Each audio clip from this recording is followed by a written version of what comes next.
Okay, we're going to go ahead and get started. Welcome, everybody. My name is Toni Doolen. I'm the Dean of the Honors College, and I'm very excited to welcome you to our 2025 State of the Honors College. You may notice that we are recording the presentation today, but the final video will be removed so that there's no identifying information about any of you who are attending. We have some folks that were unable to attend today, and so we want to have a recording so that we can share this with those folks after the fact. So the 2025 academic year represents the 30th year that we've had a degree granting honors college at Oregon State University. It's also a significant year because it marks the last year of our current strategic plan. So our current strategic plan we started working on back in 2020. And so it seems like a really timely moment to give this particular update. We are in the process of creating our next strategic plan, and I'll look forward to being able to share that with you at the State of the College next year. But before I dive into the presentation today, one of the things that I want to take a few minutes to do is to acknowledge the Honors College team. So I'm going to be presenting a lot of information and talking about programs and work that we have undertaken within the Honors College.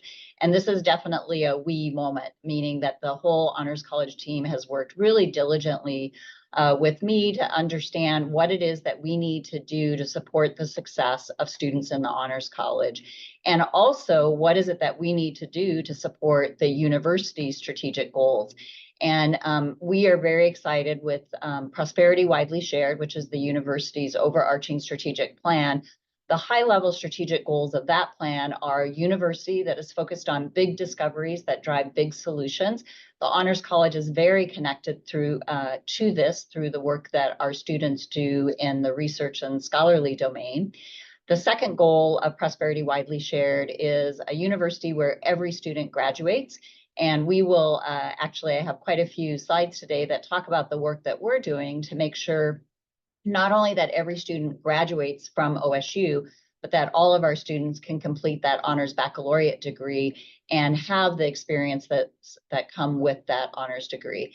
And then finally, a university that thrives or that fuels a thriving world. And especially our fourth priority talks a little bit about the Honors College role kind of overall in supporting the university in this. And so what I'm going to do today is to share a subset of key performance indicators that we've used to kind of analyze our progress and to look at our impact and our outcomes towards the 2020 to 2025 strategic goals that we have. And I will share both successes and, as with any large organization, we have opportunities for investment, opportunities to think about things differently.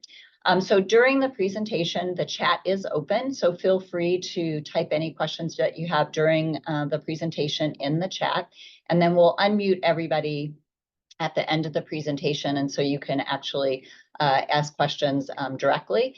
And I have Kevin Stoller here who is going to be helping, so if anything comes into the chat that he wants me to address immediately, he'll basically insert himself and let me know.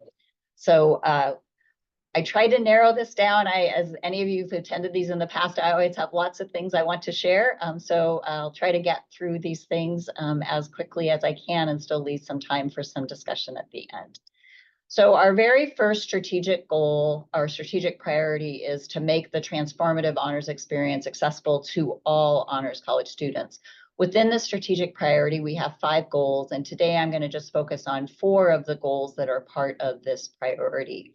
So the first one looks at making sure that the Honors College experience provides our graduates, and that's a really deliberately chosen word, with the skills, disciplinary and interdisciplinary skills and perspectives that really support their long-term success. So it is about them being successful at OSU and while they're in the Honors College, but it is also very much about their success after they leave the Honors College.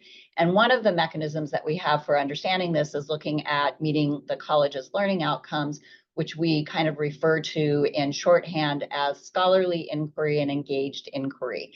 And I'm going to start with engaged inquiry first. So this particular learning outcome basically asks the questions about whether or not when our students leave the college, are they able to communicate unique perspectives that are oftentimes based in their disciplinary background, but can they also engage in meaningful conversations outside of their disciplinary background? And are they able to understand diverse perspectives? So with this particular one, you can see there's three different lines on this graph. We've seen from 10 years ago some nice uptick, but in the last few years, we've noticed that there's been a decline in how this particular learning outcome is assessed. For this particular one, we rely on the faculty who are teaching various courses to provide this assessment on our behalf. You'll also notice that there's a gap in the middle. 2019 to 2020 was the academic year where OSU transitioned from in-person operations to fully remote operations, and our annual survey to faculty did not get distributed that year for all sorts of reasons. But nonetheless, we are a bit concerned about the trend and kind of what looks like it might be a decline in how faculty are evaluating that students are doing against these particular goals that we have. So we're actually undertaking some work this year. Troy Hall, our associate dean, is going to be meeting with groups of faculty to kind of understand what might be happening. Is this an instrument sort of issue, or is there really faculty are really seeing a decline in this? You will also notice that there are differences between those three different areas, and so kind of understanding what we need to do to support faculty, particularly in our coursework, and making sure that these learning outcomes are met.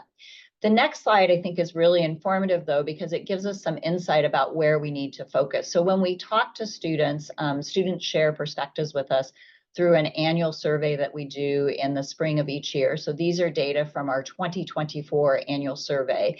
And what we find is, regardless of what year, so the horizontal axis here indicates what year students enrolled in the Honors College. And so at the left, you have students that started and are probably in their junior or senior year. And on the right, you have students that are brand new to the Honors College when they took this survey. So it was at the end of their probably third term in the Honors College.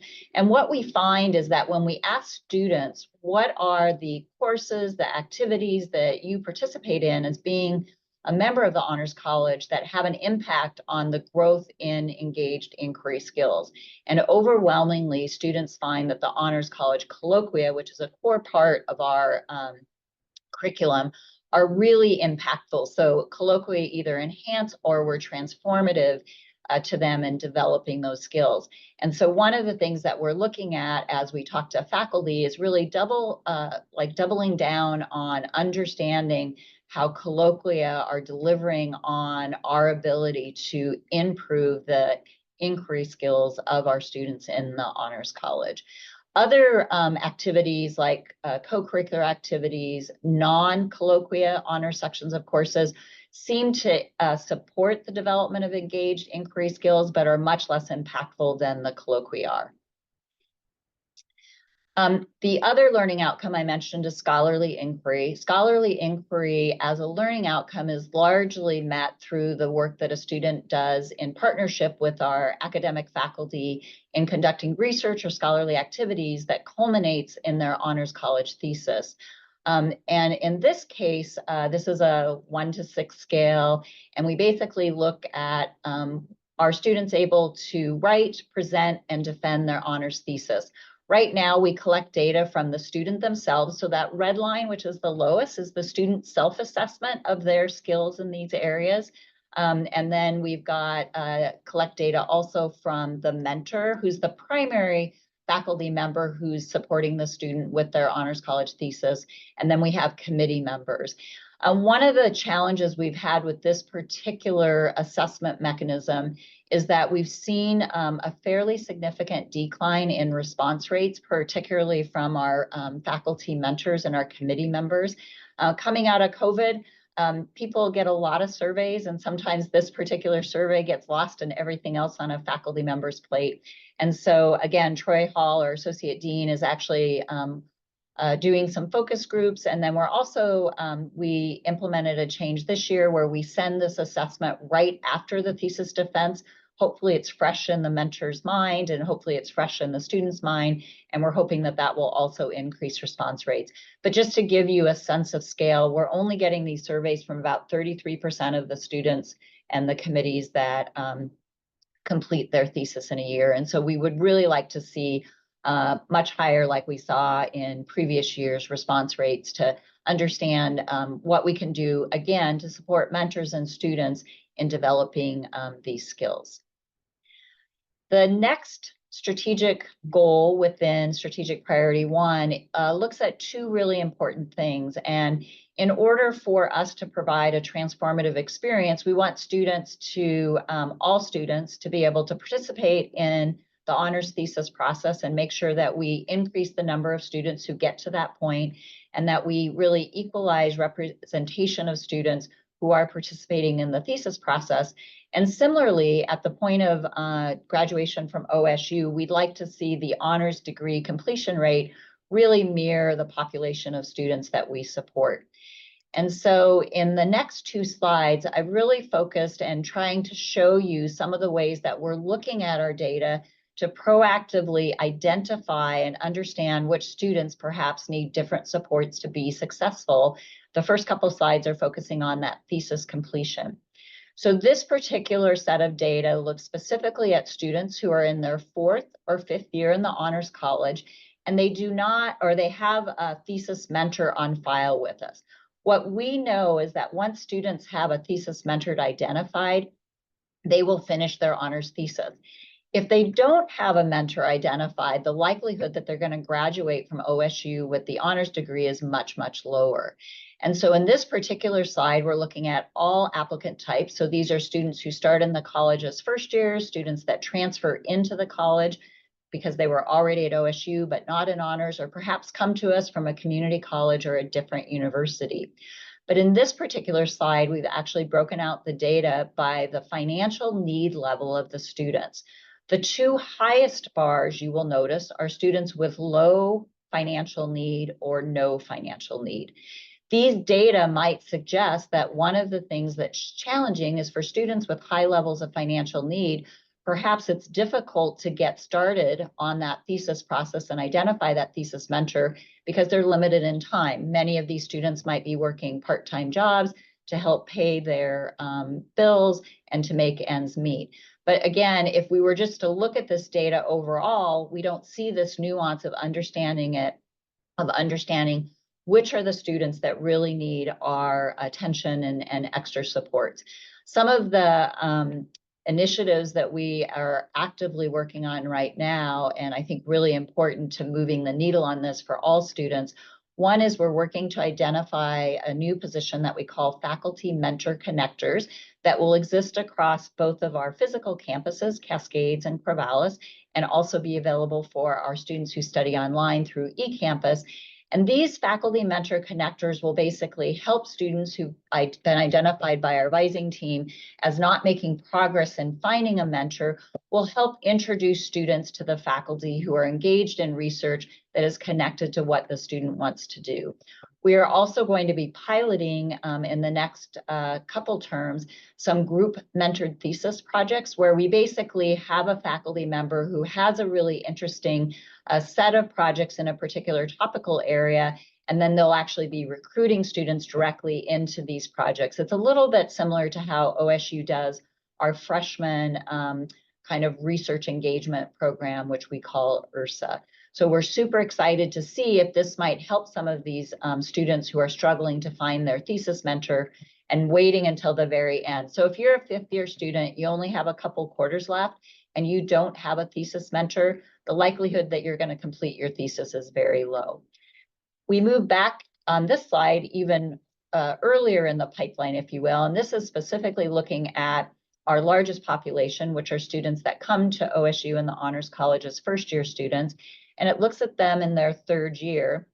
And at the 2nd week of fall term, we look at whether or not they have a mentor on file. So these numbers are obviously lower than the other numbers because these are students that are a little bit earlier. In this particular one, I'm pointing out a really interesting gap that we've seen, which is our students who identify as female are more likely to have a mentor on file by the 2nd week of their 3rd year than are our male identifying students. I will have a caveat here. The identification of female and male is based on the binary gender index that OSU uses in reporting our federal data. And so that's the way that I'm reporting this. But this is a huge gap, right? You will also notice that since 2020, when we really started to focus on making sure students are supported in finding a mentor, we've made tremendous progress. So you can see back in the 2021 academic year, only about 13 or 14% of our female identifying students and only about 8% of our male identifying students actually had a mentor. And so we moved that up, but we'd still like to see that go even higher. And again, these are the students that these faculty mentor connectors we think will be really helpful for. We're also in the process of hiring and training what we're calling thesis navigators. So these are other Honors College students who get some training in some of the tools that we have available to support students in both identifying a research or scholarly area of interest and in trying to figure out which faculty are appropriate faculty for them to reach out to. We have 2 courses that most of our students complete, our stage 1 and stage 2 thesis courses. And the students learn about all these tools in those courses.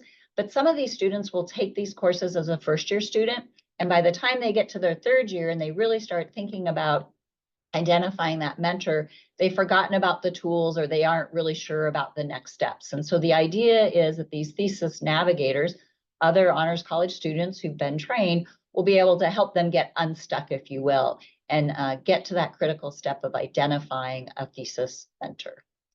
So I'm going to switch gears a little bit and move from honors thesis completion to HBX, which is my shorthand for the honors degree completion. So everybody who completes the requirements of the honors degree when they graduate, they earn an honors bachelor of whatever. So if I'm a mechanical engineering student, I complete all my mechanical engineering requirements, complete all my honors degree requirements. Instead of earning a Bachelor of Science in Mechanical Engineer, I will earn an Honors Bachelor of Science in Mechanical Engineering. And so this is really our kind of ultimate lagging metric. And we would love to see all of our students complete the honors degree, but that has never happened since the start of the college. This particular table summarizes data from the last about 24 years. And the reason I've given us such a big time frame to look at is we've always seen variation in honors degree completion rates by college, with College of Science students usually completing the honors degree at a significantly higher percentage than students in, say, COE as College of Engineering. One of our challenges right now is our largest population by number is the College of Engineering. The College of Engineering at Oregon State University is now about 1/3 of all undergraduate students. And so as we've increased the numbers of engineering students, our percentage of overall completion rates has definitely declined slightly. So in the earliest days, 1995 to 2004, our honors degree completion rate was about 52%. Over this whole time frame, it was around 47%. And in the last 4 years, 2015 to 2019, we were just under 47% honors degree completion for the entire population. So the fact that we're growing is great. It means that we haven't seen a huge decrease in honors completion rate, even though the college is much larger.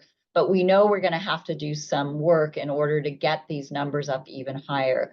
I will also say that in the 2015 to 2019 cohort, we saw some huge declines with our cohorts that started in 2018 and 2019, withdrawing from the Honors College, largely due to effects and impacts of the shutdown, COVID, having to study remote. And so we will be recovering from those declines for a couple years. But we've seen some early signs that our withdrawal rates from the Honors College actually seem to be on the decline in the last couple of years, which is obviously you have to stay in the college in order to complete the honors degree. And so that is encouraging, but we absolutely have work to do in supporting all of our students, including College of Business and College of Engineering students who have some of our lower honors degree completion rates. Next, I'm going to move on to the third goal within this first strategic priority. We understand that not all students come to OSU and the Honors College with the same resources to support them. And as I already pointed out with our 4th and 5th year students, where we're seeing a big difference in the percentage that have identified a mentor based on their financial need level. So we want to make sure that we do have financial supports available for students so that they don't have to opt out of the honors experience and the thesis experience because they don't have the resources. So today I've chosen to just share one particular KPI with you. We have something called a differential tuition grant. So honors college students pay additional tuition, differential tuition, and in another forum, I can tell you how we use those funds, but largely it supports the curriculum that we have for our honor students, as well as the advising team and the other staff to support the student's journey through the college. I want you to pay particular attention to the difference between the 2020 through 2024 bars and the 2025. So we are currently in academic year 2025.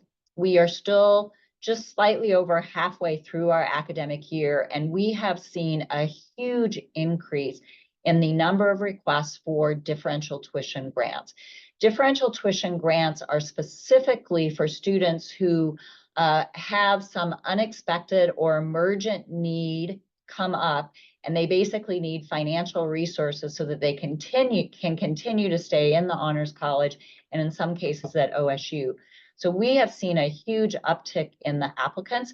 Part of this is we've made this application available through Scholar Dollars, which is OSU's university-wide system to apply for scholarships. So it's great news. It means that students are finding the application and letting us know when they have a sudden need that they did not anticipate. However, the money that we have available to fund these DT grants is limited largely due to what the philanthropy efforts that we have underway. And so this year we've been able to fund a lower percentage of those applicants because there's been such a huge uptick in the applicants that we've seen. Not just for this sort of scholarships, so emergency needs scholarships, but what we have documented is that when we can provide scholarships to students with high levels of need, we'll have somewhere around a 10 to 11% increase in retention rates for students that were able to make these scholarships available. And so we want to retain students in the Honors College so that they can have that full experience of being an honors student, including conducting research and defending their thesis. And so it's just an example of a place where we have some additional opportunity, both with what we do with our education and general funds, and also really working or continuing to work on philanthropy and gifts to support students being able to stay in the college. And I'll share a little bit more later about some of those efforts. And with that, I'm going to switch over to the fourth and the final goal within this first strategic priority, which is making sure that we have courses, co-curricular programming, community opportunities, and support systems that are accessible to all of our students and really speak to their diverse interests and goals. And again, I'm just going to share a couple of our key performance indicators. This first slide looks at the percentage of students in their second year who completed what we call an annual progress check-in. So one of the really important support systems that we provide to Honors College students is our Honors College advising. If you look at our annual survey results, Honors College students say that honors advising is critical to them in navigating their Honors College degree. This is a metric that we just added a couple years ago based on data that we'd looked at previous to that. And you can see we've made tremendous progress in the percentage of students who are doing this regular check-in with their Honors College advisor. And so that's a huge win for us. You will notice, however, that the lines are really different. This particular one divides students out based on which campus they're affiliated with. So our Corvallis campus is in red. The Cascades campus, which is over in Bend, is in kind of that gold orange. And then we have our eCampus students, which are a much smaller part of our population, as we just recently added the eCampus option for the honors degree, but it's also much lower. And so what this tells us is that when we think about our different campuses, even how we think about making sure that they're getting the information about connecting with their honors advisor is really important. The other thing that is challenging for us is our eCampus students are nearly all part-time students. And so for them, an annual check-in with an advisor might not make a lot of sense. Perhaps they're only taking one class this entire academic year. And so one of the things that we're having to think about a little more carefully is just even what our key performance indicators are. This might not be a sensible key performance indicator for eCampus students, but it might be one that's more appropriate for students who are largely students that come to OSU in a full-time capacity. In the next slide, I look at a slightly different view of kind of how is it that we're supporting students. We know that a sense of belonging, feeling like they're part of a community, is a really important part of student retention in general in higher ed. And for us, it's a really important part of maintaining their enrollment within the Honors College. In this particular slide, what we do is we look at the percentage of students who participate in Honors College sponsored co-curricular or community activities. You'll notice that we kind of had a decline, if you will, during the COVID years, all sorts of good reasons for that. It was also difficult to do a lot of co-curricular things through remote modalities. But one of the other things is the Honors College, the blue bars basically show the growth of the Honors College and the total number of students. So we're not just looking at the numbers of students engaging, but we're also looking at that as a percentage of our total enrollment. And so in the last completed academic year, we had over 1,100 students, which is kind of back to pre-COVID levels, choose to engage in Honors College co-curricular and community-sponsored activities. That's great, but that's only half of our total population. Again, it's gotten a little more complicated because we have students at multiple campuses now in our modalities. And so there is some challenges there in terms of engaging students who are fully online, for example, but that doesn't explain the full amount. And so this is something our team is working and thinking about, like, what are the most meaningful engagements that we have? What is it that students need to support their continued enrollment in the Honors College, creating a sense of community with peers that will also support them as they work towards their honors thesis and their honors degree completion. I've added this slide because one of the things that we have learned is it's really important for us to make sure that our first year students are fully engaged. And so we have really put a lot of time and effort. We actually have an engagement coordinator who really focuses on our first year students.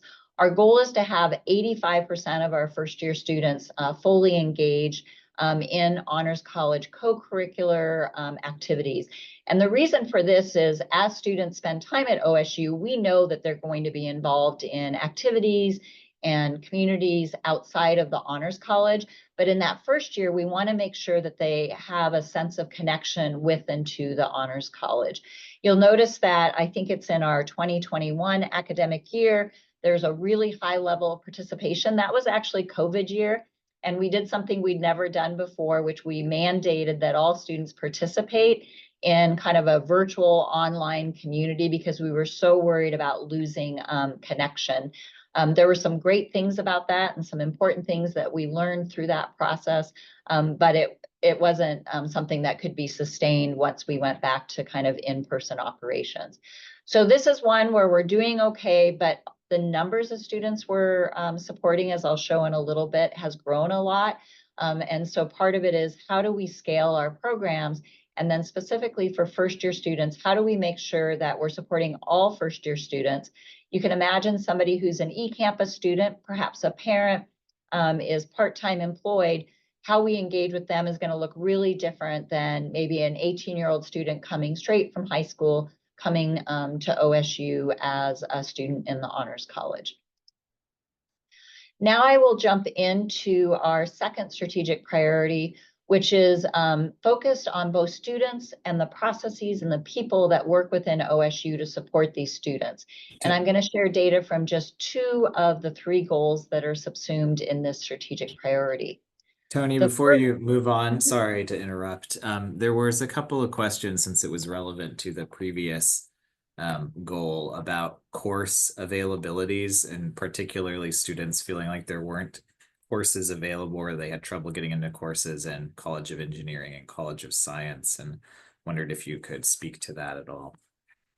Yeah, so our withdrawal data indicates that course availability is rarely a reason that students withdraw. The Honors College degree requires just 30 credits of Honors College coursework. And our design has never been that students take all of their courses in the Honors College. But we have done a lot as we look at the courses that we offer. For example, starting 3 years ago, we now offer honors sections of 2 of the Intro to Engineering courses that all engineering students take. We've expanded the number of labs and section sizes of some of our core science courses. What I will say is students will not get every single honors course they want to register in, but we have no evidence to support that students are unable to complete the required 15 or 30 credit hours of honors coursework. So Kevin, does that answer your sense of the question? Yeah, I think that, there was just some sense of frustration from a few of the people that they'd heard from students about difficulty getting into classes. Yeah, and I will say absolutely, enrollments are capped on all honors sections, but that is a different question than assuming that that leads to students not being able to complete their honors degree. There are definitely students who would love to have every single course they could take in the Honors College in their schedule of classes, but the resources to provide that number of honors sections just don't exist. As context, we provide over 440 honor sections of courses already. So we've definitely scaled the number, the number of seats available, but it's never the case that students will take all of their math courses, for example, if you're an engineering student within the Honors College. So moving on to the second strategic priority, again, we're looking at kind of the people and the processes that allow students from all majors and backgrounds to want to be part of the Honors College. So the first part of this is, what are we doing at the point where students are applying and then getting admitted to the Honors College? And so the first 2 slides, and they're very busy slides. So basically what we're trying to do, we would like all of the bars on this slide to be in that shaded green area. And what this particular slide is looking at is, if I look at Honors College applicants and OSU applicants, is there a difference in the percentage of students from a particular college that are applying to the Honors College versus applying to OSU in general? You will see that below that green area, we have 2 colleges, in this case, the College of Business and the College of Liberal Arts, where a smaller percentage of students who are applying to OSU in those colleges opt to apply to the Honors College. And so what this means is, if we want the Honors College to look like OSU, we need to make sure that the applicants from the College of Business and College of Liberal Arts are admitted to the Honors College and are able to successfully matriculate to the Honors College. There are other ways that we look at this data. For example, some of the gaps that we know that we have is, generally students with high levels of financial need are less likely to apply to the Honors College. We also know that first-generation students are less likely to apply to the Honors College, and that historically underrepresented groups are also slightly less likely to apply to the Honors College. So in the next slide, rather than looking at applicants, I look at what happens when students are admitted to the Honors College. In this case, you'll see that the very far left is students who are first-generation students. So neither of their parents attended college. And that gap is about 12%, well below the 2.5% that we've kind of set as our target. Interestingly, though, if you look at the applicant pool, the number of applicants who are first generation to OSU versus the Honors College differs by about 15%. So at the point of admissions, we've actually made up part of that gap. And then we hope by the time we get to the point of matriculation that we look very similar to OSU. Again, these data, if you look at them in their aggregate, it's hard to respond to that. So it's really important for us to understand which are the sub-student populations that we are not effectively reaching through the work that we do in communicating with prospective students and their family. And I'm going to jump right from there to 2.2, which instead of looking at applications and admissions, looks at who actually shows up to become a member of the Honors College.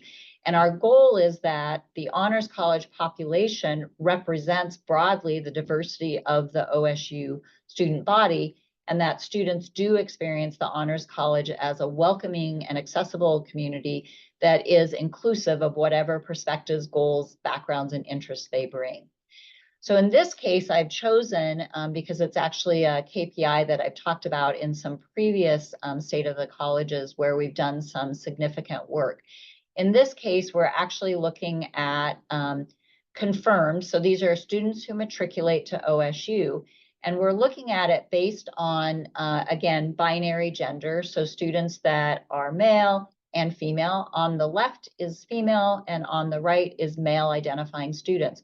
About 3 years ago, we noticed a substantial decline in the incoming class and the number of students that are identified as male. You will see in the last 2 years, we don't have this year's data yet, we've made some substantial progress in decreasing that decline. You can see our female identifying students are well above the target of 2.5% difference between OSU and the Honors College. So this is an example where these data inform specific actions, thinking about what are the communications that we're sending out? What are the images that we're using? In our ambassador pool, are we making sure that our ambassadors really represent the diversity of students that we're trying to get to enroll within the Honors College? The other place that we look at is the composition of Honors College students by financial need level. As I mentioned earlier, in general, the number of applicants who have high level of needs tend to be underrepresented within the Honors College. I would like you to take a look at, it's this orangish bar kind of in the middle, and you can see we've made some tremendous progress in getting students who have high levels of financial need, not only to apply, but to be part of the Honors College.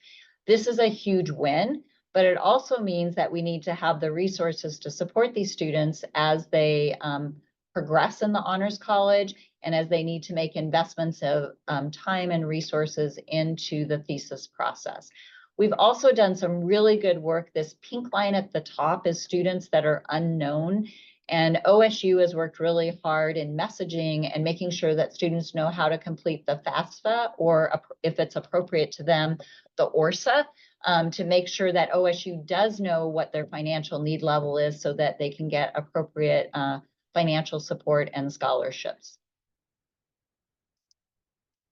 I'm going to jump now to our third strategic priority. And this particular priority, we really focus on making sure that experiential learning, which includes the work that students do that will eventually lead to their Honors College thesis, making sure that those experiential learning opportunities are accessible to all students, and working with them not just on the research area, but making sure they have access to other types of experiential learning, including things like internships, opportunities to be in leadership roles, to engage in community and service learning, and or what we call global learning or study abroad.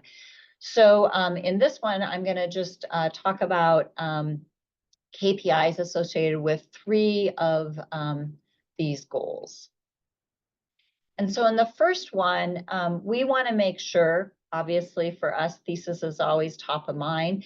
And so we want to make sure that the students have the resources and the mentorship that they need to complete their Honors College thesis. One of the leading metrics we have is whether or not students are able to enroll in and take advantage of our Stage 1 thesis course.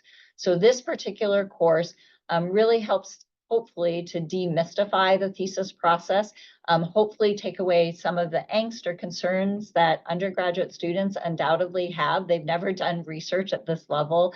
Most of them have never had to write and defend a thesis. And so we're trying to make sure that they have access to the course. So this Stage 1 course for us has really been transformative in introducing students to the research ecosystem here at OSU, which is structured in a really different way. And so this is an area where in the last 5 years, we've made some tremendous progress in this area. And for us, what that means is we've had to significantly increase the number of stage 1 courses we offer, find faculty who are qualified to be able to teach those courses. And I said I was going to do 3 of the priorities. I think I actually shifted to just doing one of the goals within strategic priority 3, just so we'd have time for Q&A. So I'm going to jump into our final and 4th strategic priority. And this one is quite different because it's trying to look at the impact of the Honors College beyond just the students and the faculty within the Honors College, but looking at what is our impact overall on Oregon State University and what role do we play in advancing Oregon State University's reputation, and then making sure that our graduates really have the abilities that they need to offer long-term value to the communities that they end up in after graduation. And I think I have KPIs for 3 of the 4 goals within strategic priority 4. So the first way that we have had increasing impact on OSU is by trying to represent a greater number of students here at OSU. And so we have worked really hard with the other deans, colleges, and central units across campus to increase the percentage of Honors College students at OSU. And this fall, based on the institutional research data, we represent 6.9% of all undergraduates at OSU, so very close to that 7% goal. This chart just really illustrates the tremendous growth that the college has seen over the last 20 years. Because of how enrollment data are tracked at OSU, for Corvallis and eCampus students, they're counted in the gray, gold, blue, and green bar. And at the very top, there's a small sliver that you can see, which is a light blue bar, and that's our Cascade students. They're not broken out by what level they enter OSU at in terms of student credit hours.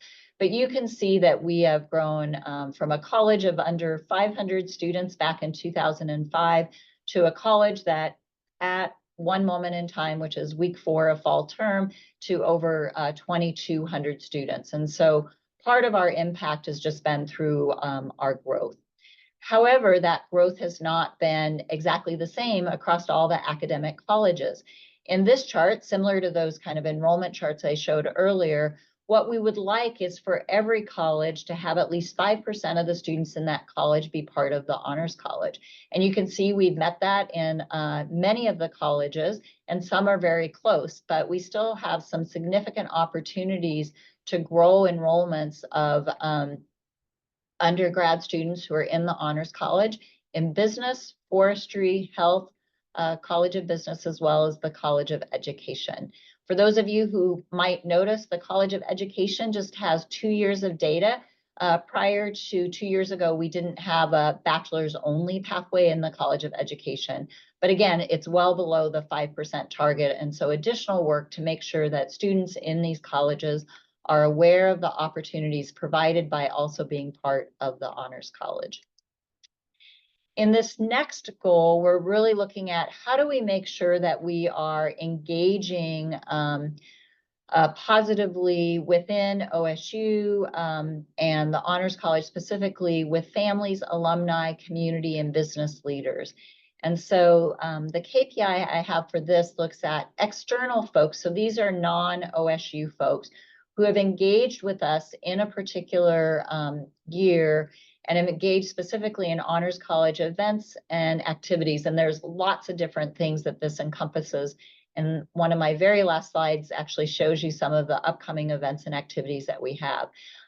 This slide also shows with that line, our goal is to increase our engagement by 5% over the previous year.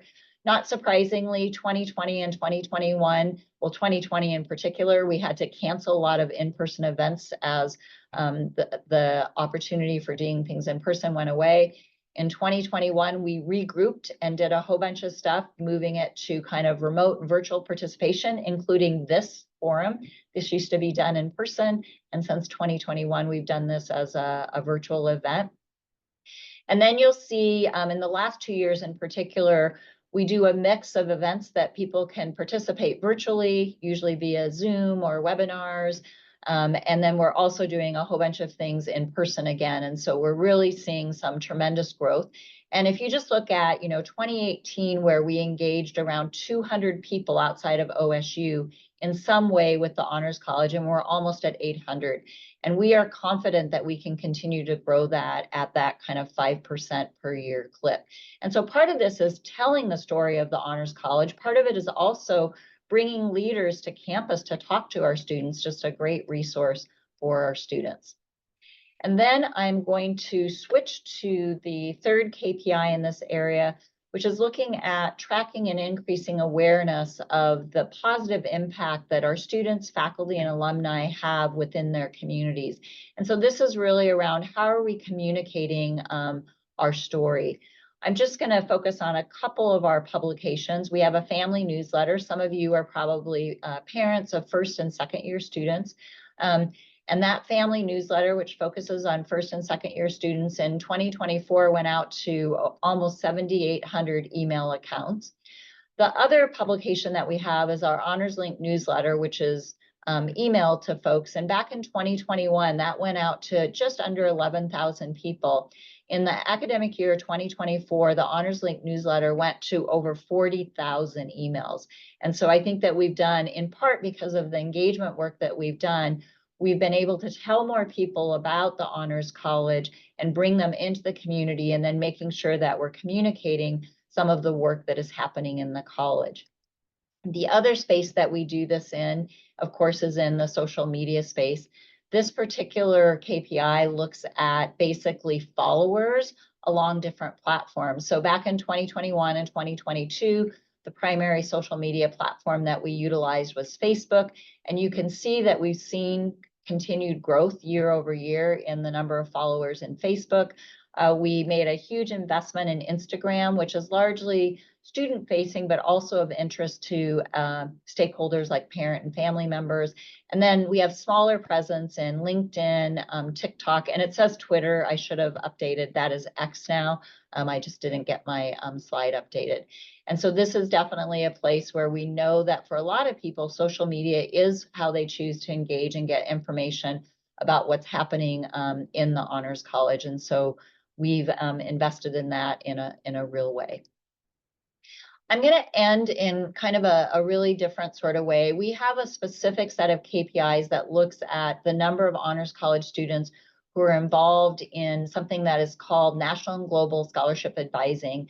This is actually a function that sits within the Honors College, but it supports students not just in the Honors College, but across the university. And what it does is it supports students in applying for scholarships and fellowships that require a university level endorsement. And so you can think about things like the Gilman International Scholarship Program, the Fulbright.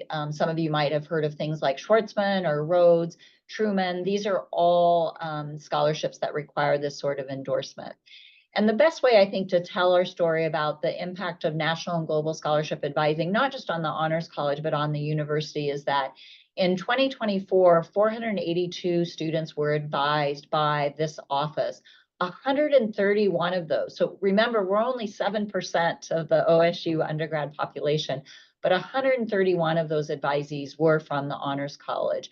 32 of the scholarship applicants were honor students. And then in 2024, 14 of those honor students were identified as finalists, semifinalists, or nominees for their scholarships, or awarded one of those scholarships. And overall, basically 25 to 35% of folks that are served by National and Global Scholarship Advising are part of the Honors College.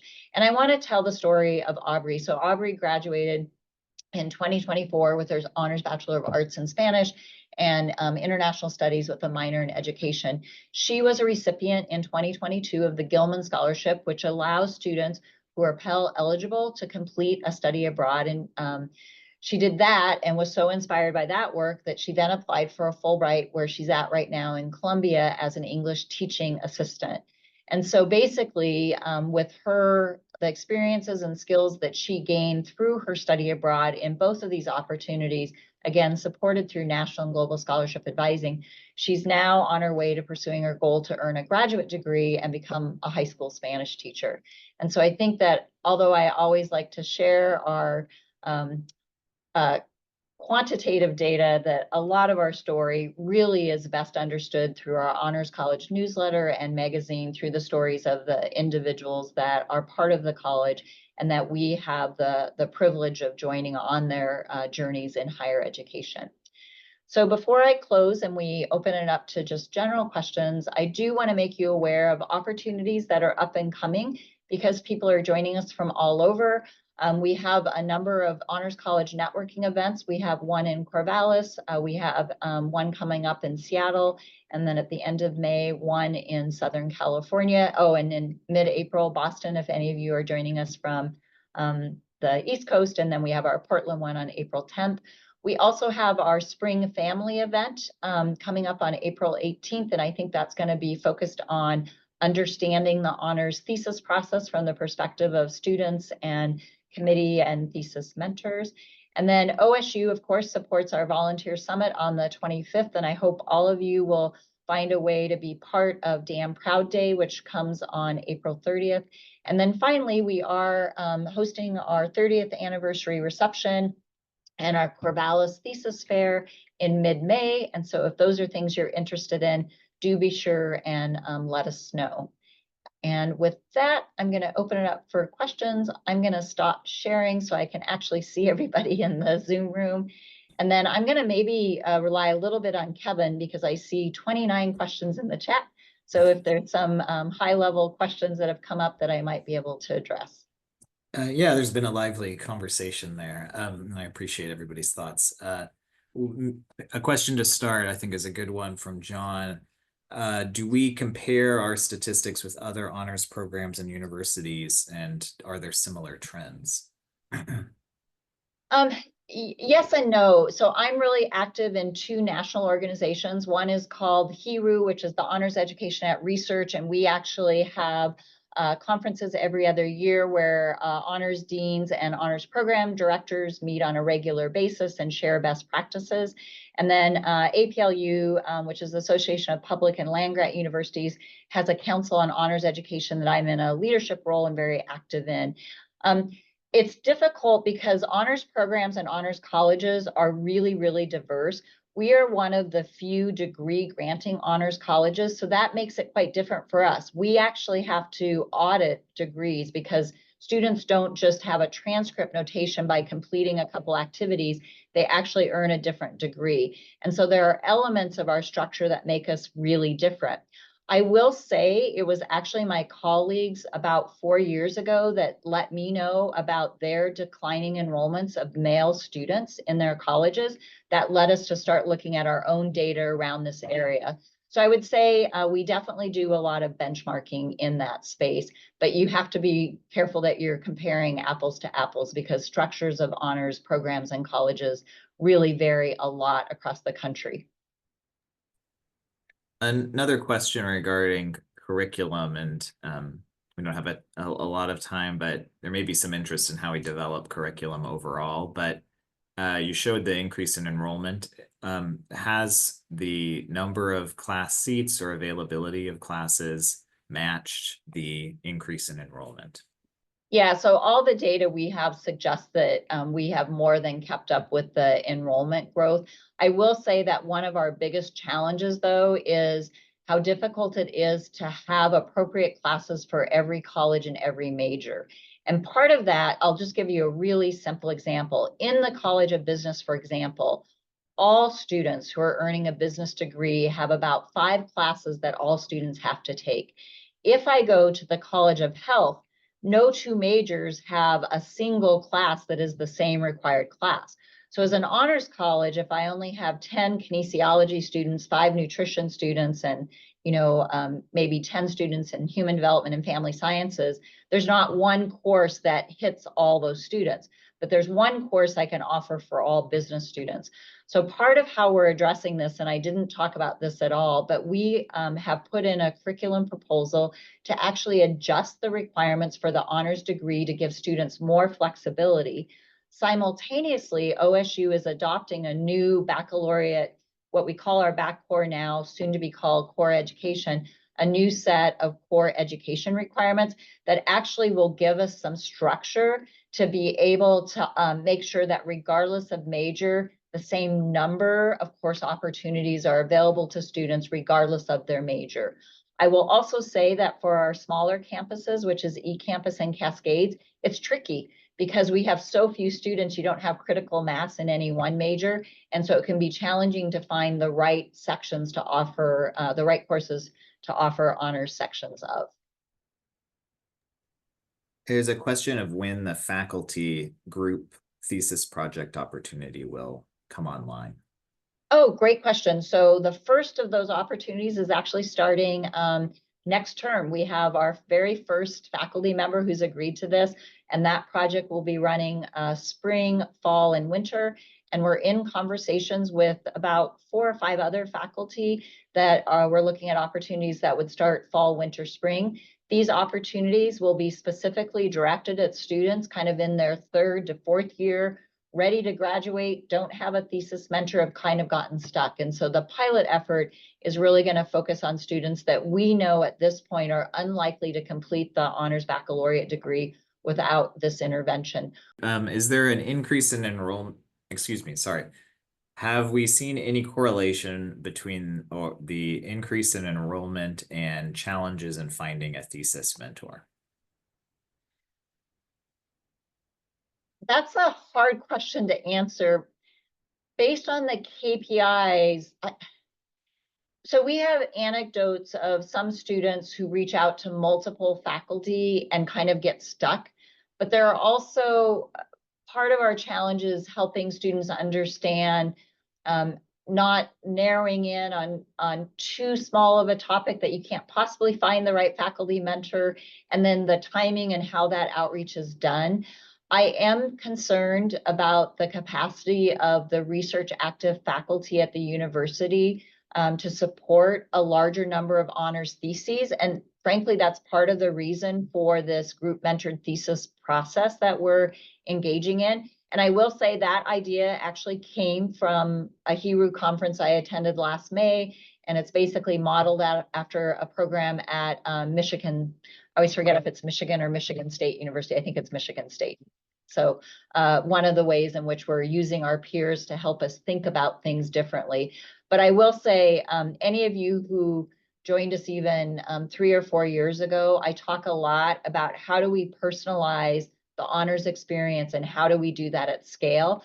And that's not just an honors college challenge, that's actually an OSU challenge and something I'm actively engaged with my university colleagues and talking and thinking about. And we're fortunate in the honors college because it is very easy for us to pilot and try some of these things out. So I know we're at time, but if you can take another question here, it's about whether we are working to address some of the course availability issues through eCampus. Absolutely. And right now, kind of the long pole in that tent is the development timeframe. So eCampus has a really robust process for developing courses. And with the bringing on of the core education that impacts all students at OSU, we are working with eCampus to prioritize development of some of the colloquia or seminar courses. The other thing that we know will immediately positively impact our eCampus students, and we actually have eCampus representation on our Honors College Council, is the restructured curriculum will make it much easier for eCampus students to personalize their honors experience on eCampus and maybe double down on research credits or double down on colloquia credits where there's actually sometimes more interest than taking another 3 or 4 credit class, an honor section of a 3 or 4 credit class in the major. The other thing is that we have talked about piloting something called contract options, which is basically a student takes a non-honors course, but works with the faculty member to develop honors replacement assignments. So we are looking at the possibility of allowing the contract course option to be available, not just for our Cascade students, but also for our eCampus students. And then finally, we just recently approved the Honors College Council to allow all study abroad credits as well as any graduate courses that our students take to count towards their honors degree requirements.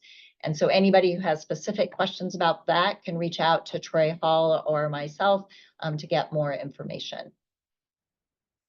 And I didn't get a chance to read all of the chat. I will definitely do that. But I just want to thank you all for engaging. Number one, making the time to join us today, and for making the time to share your thoughts with us in the chat and through this discussion. As always, do not hesitate to reach out. I'm tony.doolin@oregonstate.edu. We also have, like I said, Troy Hall is our Associate Dean who oversees our curriculum, as well as many elements. And then Kevin Stoller on the philanthropy side. Kelly Parker also joined us and is another great person to reach out to with questions, particularly if you're interested in helping us support our students. And with that, I think we'll call it a day. Thank you all for staying a few minutes up. Thanks, Kevin, for getting all the emails into the chat. Thank you so much for joining us, and look forward to hearing and continuing to engage with you guys through all these events we have coming this spring. Take care.